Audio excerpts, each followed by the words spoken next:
Hey everybody, welcome to The Long Game. We're on a mission to demystify the science that shapes our lives and to unpack how great ideas, built here in Scotland, become real-world medicines, devices, and new companies at the cutting edge of life sciences. Hey everyone, and welcome back to The Long Game. I'm Ross, Regis Professor at University of Glasgow. Hi, I'm Sandy, joining today from Edinburgh, just back from a glorious week in Cranton and Spey. If you're not familiar with it, it's a beautiful little town just within the Cairngorms National Park. But unfortunately, my broadband wasn't good enough to do this episode just a few days ago. We did try, right? We tried. Well, on that note, today's episode is excitingly titled How We Die. So, that sounds pretty grim, Sandy, and I'm sorry for after coming off such a magnificent vacation. How did we decide to do this one? Yeah, that's a great question. I think it's because you can't build a bioeconomy if you don't know what you're trying to fix. And we talk a lot, Ross, about the life sciences in Scotland, the exciting 25 billion target that we're grappling with at the moment. In terms of our industry contribution and the shiny new labs that we're erecting, the amazing tech that's being developed here. But ultimately, and unfortunately, the entire industry exists because the human body fails. Yeah, and in Scotland, it fails in very specific and not so great ways, unfortunately, as I've been learning since I've been here, and like people like yourself have been teaching me. So for those of you who don't know, I'm a cancer researcher. Actually, my lab studies a number of cancers, but primarily colorectal cancer. And so my team and I are always looking at what happens when the body breaks. But today we're going to zoom out from that. We're going to look at the statistics of death in Scotland in 2026. And then, because this is a podcast about bioentrepreneurship, we're going to look at the business of keeping people alive. Yeah, we're going to cover the big killers today, Ross. We're going to look at some of the statistics around cancer, heart disease, the rising tide of dementia, and we'll touch on what has become known as the Glasgow effect and whether we're finally starting to shake that off.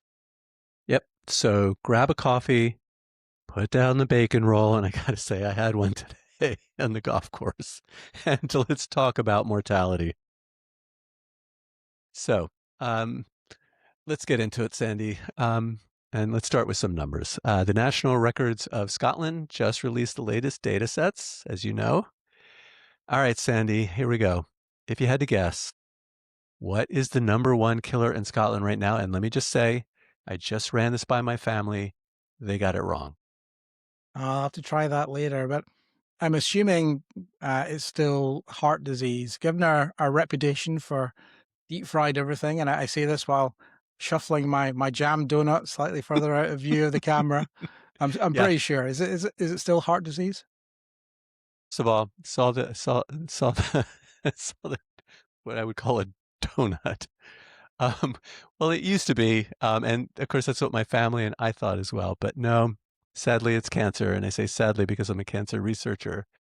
So what I didn't know until we actually did these numbers is cancer accounts now for about 28% of all deaths in Scotland, which is insane.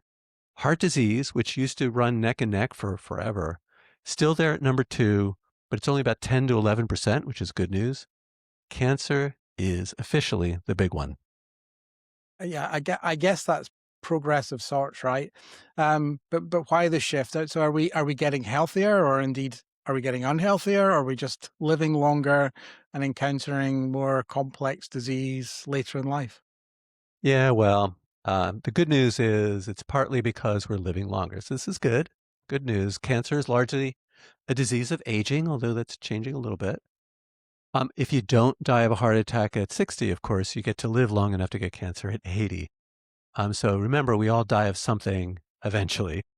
But the type of cancers we see in Scotland, and this is something that's really different. I come from New York to here, and it's really a different distribution. Lung, bowel, what I call colorectal, esophageal. These are still heavily linked to lifestyle, as actually we both know very well. The smoking rates have dropped, but the lag time on lung cancer is 20 years. So that's an example. We see the echoes of the 1990s and 2000 habits now. Yeah, right. And I might challenge a little and suggest lifestyle and environment. So, for example, I'm closely tracking the increasing links between lung cancer and air pollution. And of course, we're all aware of how bad our air pollution has got. But what about the other big categories? How are we doing on those, Ross? What you mean, like dementia and Alzheimer's? Yeah, actually, they're about even with heart disease. So really, I just have learned a lot by plunging into these numbers. They're also around 10%. And actually, that is going to be scary for the healthcare system. And you and I actually had a long chat about this on the golf course. Because it's not a quick death. It's a long, slow, and I hate to say this, expensive decline. My dad went through this, so I have some specific thoughts about this. And I have to tell you, Sandy, I hated watching him go through it. My dad was a great guy, and this is not the best way to go. It's one of the reasons that my team and I actually are having a look at dementia. And actually, we just have a paper in revision on this very topic. Um, and of course, if I were to turn this back to you, I would say, unfortunately, we also have drug deaths. Yeah, and I'm really sorry, to hear about the story behind your dad's condition, Ross, and indeed, I guess our issue with drugs in Scotland is also self-inflicted, and it's thoroughly and deeply depressing. However, I also saw that in the 2024 report, haven't the numbers dipped slightly? There's been some change on that, right? Yeah, yeah, it did. A decrease of about 13% in 2024. So this is good. It's always, sorry, I'm still thinking about my dad. It's always hard to, it's always easy to say doom and gloom. It really has been a decrease um, in the last few years. This is good. Specific policies have been put into place. So it's down now to about 1,000 deaths per year. That's the lowest since 2017, but let's be honest, it's still crazy high compared to the rest of Europe, so it's still not great. And that sort of brings us up to something that everybody who comes to Glasgow really begins to think deeply about, and that's the deprivation gap. If you live in the poorest areas of Scotland, you are 12 times more likely to die of a drug-related death than if you live in the richest. 12 times. And that's the Glasgow effect right there, right? And actually, and somewhat surprisingly, I guess the one of the things that there is in common between Glasgow and Edinburgh is that struggle with high levels of drugs misuse, and both are, as you say, are making progress. It was slow progress, modest progress, but it's a very difficult problem indeed. Yeah, no, absolutely it is. But it's not just, excuse me, it's not just drugs. Even for cancer and heart disease, the mortality rates in these deprived areas of Glasgow are basically double than they are in the affluent ones. And I live in an affluent area of Glasgow, and I'm well aware of the differences between them, and I hate it. As a scientist, I hate this. We build these incredible treatments. I've spent my life trying to come up with better treatments, immunotherapies, gene editing. But if they don't get to everyone equally, this is not good. And, I understand this is the way of the world. I get it, but still not a fan. So biologically speaking, then, if I can sum up, Scots are dying because of a mix of legacy lifestyle issues. So that's the smoking, the diet. That sounds strange to say, but the success of living longer. So these are the dementias, and then that stubborn pocket of despair, the drugs misuse. Yeah, that's a fair summary. And incidentally, we would be remiss if we didn't say that these deaths are a failure of prevention first before they're a failure of medicine. So let's not forget prevention.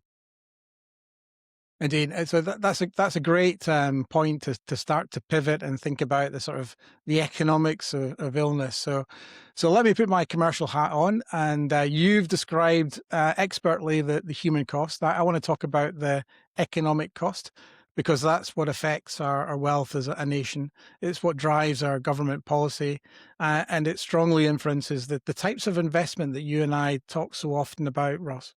Yeah, and this is why I'm especially excited to do these things with you. Why don't you go ahead, put a price tag on it? Sounds dreadful, doesn't it? Well, I guess a good place to start is the Fiscal Commission report from 2025. It was a huge wake up call. We're facing a massive health service budget gap over the next 50 years because, unfortunately, as a country, our tax base, that's the people in work paying taxes, is shrinking, and our cost base, that's the elderly, the retired, the sick, is growing.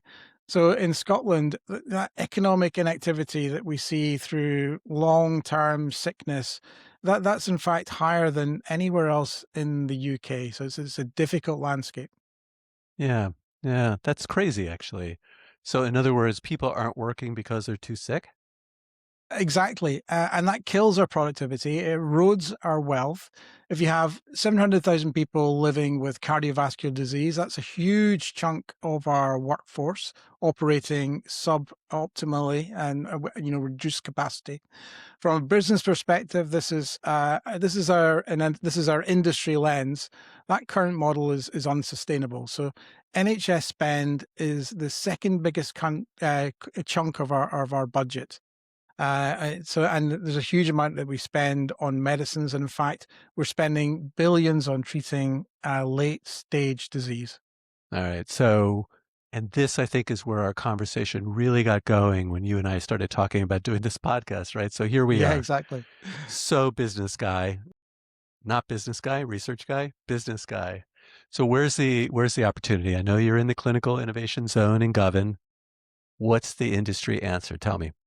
So a significant part of the answer, I believe, is prevention, and it's something that we've got a way to go on. So one of the things you know about me, Ross, is that I spent a bit of time working within the NHS, and 20 years ago when I joined the NHS, we talked a lot about shifting the health service from a reactive and episodic model of healthcare to a proactive and anticipatory model of healthcare. And we were really excited about being able to develop tech within the NHS to be able to address some of those problems. So it's one of the reasons that I was so excited to be part of what was going on. It felt like a seismic change. Well, change is difficult. I guess the first thing about change is it's often slow, it's costly, and we're clearly struggling to shift the dial on this. We're struggling to grasp it.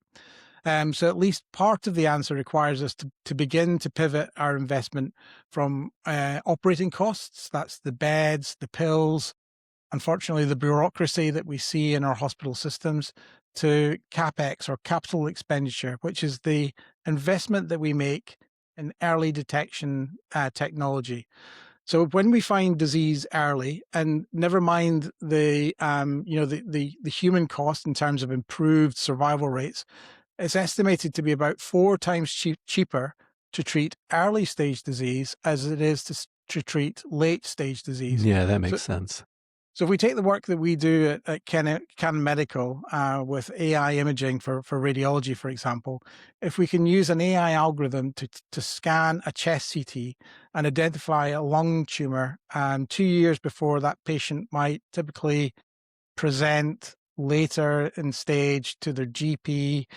So just think about that as a sort of lung screening paradigm. That patient doesn't need £100,000 of immunotherapy or chemotherapy. They need a £5,000 surgery. So Ross, did you know that the NHS budget in Scotland currently represents 37% of Scotland's entire devolved budget, and that this is expected to rise to 40% by the end of the decade? That is nuts. And actually, Sandy, I had forgotten that you also had worked at the NHS. You really are in a unique position for all of this in terms of being an industry guy, an NHS guy.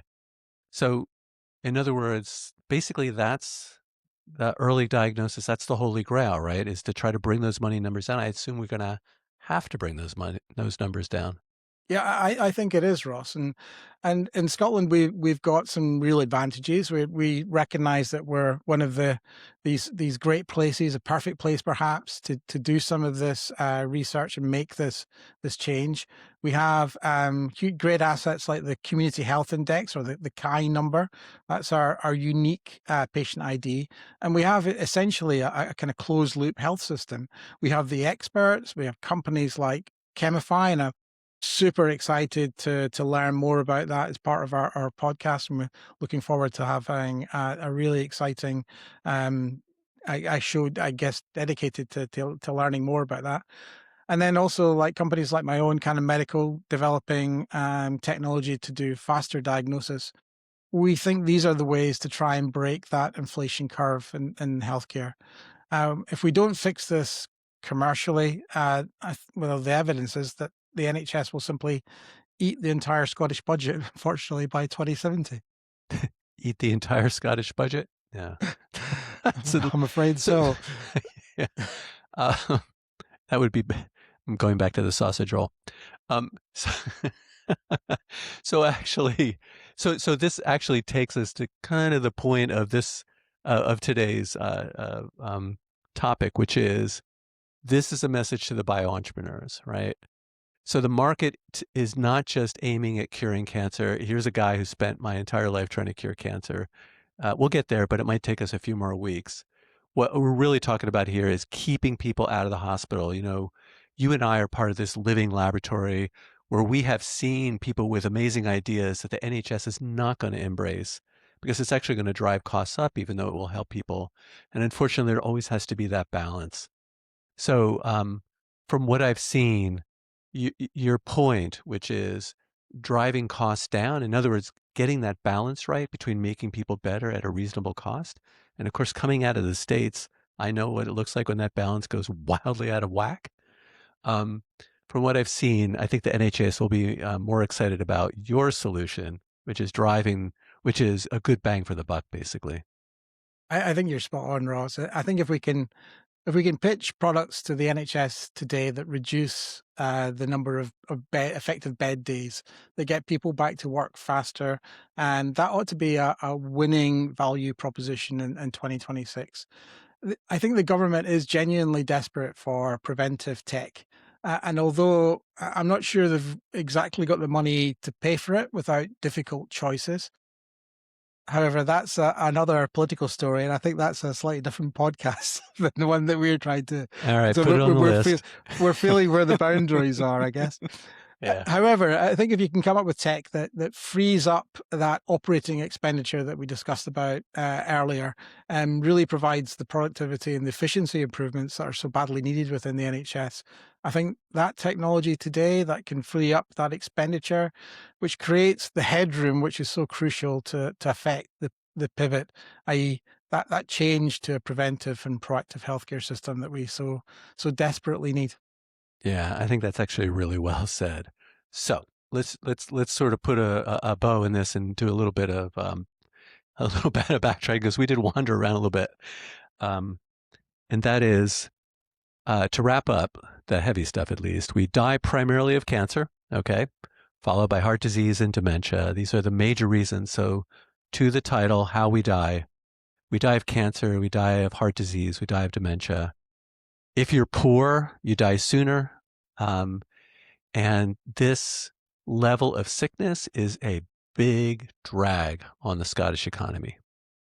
Yeah, but the flip side is that, you know, Scotland has this target, and it has built already a 20 billion pound industry in this space, and we understand how to develop and solve some of these problems. And you know, genuinely, Ross, at this moment, we're exporting these solutions to other parts of the globe that are treating the very diseases that, you know, are killing us here in Scotland. Yeah, actually, I want to say just a few moments about that, and then we'll get to our wee bit of joy, which I'm kind of looking forward to. And that is, you know, I've come here from the States. We've talked about this before. My impressive Glasgow accent is actually fake. Um, but I've been absolutely um, impressed. It's as advertised. The way people here work together, the way people here genuinely want to get things to work, and basically what you and I are trying to do is to help build that path and make it easier for people. But there's no shortage of smart people that are working on this. You and I have worked together on and seen some amazing people as well as, you know, walking our own paths. So I'm actually pretty enthusiastic about this. And this is another reason I'm super excited to do this podcast is to get to meet more of these people. So just that. These we'll talk about in the future episodes. It's gonna be pretty amazing. Yeah, I agree. I'm so excited about learning a whole lot more from the people that we're going to speak to. Really kind of elaborating that picture that we're creating here, Y- Ross. And Yeah, actually, totally. genuinely, it's something that we hadn't planned to discuss, but I think is also quite important, particularly with your background, is looking at, so you've highlighted that cancer is one of the, it's taken over as the key issue that we have, in terms of a health challenge in Scotland. And I'm really excited to delve into a bit more detail around, cell health and what causes cancer and how we go about treating it. But we've got planned for a huge number of episodes, so we're definitely going to get to cover these things. Yeah, totally. That's a great point and a great idea, and we'll put it on the docket. I Put it absolutely on the promise that I will do a, cancer 101, a dementia 101. That'll be my little task. be awesome. Yeah, I'd be happy to do that. So that was a lot. We got a lot of death in today. Let's chill a little bit. So we end every episode with a wee bit of joy. Sandy, tell me, what brought you joy this really chilly week? Yeah. Thanks, Ross. Yeah, so it's been chilly as we talked about at the start of the podcast today, and so I'm afraid no golf to report from me. The course was covered in snow for most of the week, but instead, my wife and I we enjoyed some wintry walks next to the River Spey. It was fantastic to engage with the wildlife and beautiful scenes, enjoy that cold, fresh air. And I genuinely feel reinvigorated, restarted. So I'm ready for the week. But the thing that really grabbed my attention in sort of personal sense this week was watching the Winter Olympics. And don't judge me, everyone, but I got so into the curling. It was addictive viewing. The final against Canada. I'm glad you're Uh, not Canadian, Ross. So that would have been awkward tonight. we would have had to skip this podcast. We'd I have to saw skip it as this well, and I part. saw that last two stones. It was That was heartbreaking. It brutal. was Yeah. heartbreaking, but it was all. It was so awesome. I really thoroughly enjoyed it. And if you didn't get to see it, you should go and try and catch up on some of the excitement that you missed. So I did catch that, and when they threw the stone and it just wiped all the UK's. Oh yeah, got that. That was I couldn't like do the math in my head. How are they gonna beat that on the last stone? So yeah, I did see that, and I thought about, because it is Winter Olympics, I thought about talking about hockey, both the Yeah, women's final and the men's final. Remember, still American in some ways. yeah. Some ways. Yes, but won both, right? That was That's right, and incredibly both of exciting them games. were overtime, and both of them were epic, absolutely epic, right? But um, I don't know about your family, but my family keeps bugging me. Okay, the long game. You guys are Yeah. doing this because you hatched this on the golf course, right? Um, and so where's the golf part? So, um, as you know, I've decided this week to talk about something extra special and very important to myself, and I can actually now report some detail on this. And that Okay. is, I bought some stupid cheap wedges on Temu, so which is, for those of you who don't know, is a Chinese export company. I bought PGM 50 degrees and 56-degree wedges for basically 30 Nice. quid each. Okay, they're not a copy of anything that I can figure out, so there's no real ethics issues. They're just, golf clubs. So I did try them out today, and my buddy Terrence also tried them out. And you're going to have to try them out Hey. because they're awesome. They're really great. Now, they can account for user error. Okay, I may have mishit them a few times, but overall, I mean, up, down, stop, maybe roll back a bit. It was so great. So I have to say, 30 quid, cannot recommend it enough for anybody who wants to get into golf and not spend an arm and a leg. I'm just saying. Ross, are we going to have to change the title to the short game? Is this what you're trying to tell me? Oh no, that's so good, but so bad. Because I'm actually thinking, yeah, that could be. No, no, fair. You can also buy drivers there, but I got mine, so I'm good. So we'll stick with the long game. Yeah, you're pretty Well, good with your driver. Don't get any better, thanks. you're pretty good there yourself, but we'll get into more of that later. So, look, folks, that's it for this week. This has been a ton of fun, as always. Next week, I'm hoping we'll actually start to get some interviews in. You mentioned some companies. I hope to get them in.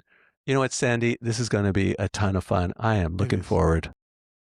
Yeah, and looking forward to that next episode. So please don't miss it. I know you won't, and we'll both see you then. Yeah, see the vision clear. We're here to run the long game. Blueprint set, no fear. Playing out the long game.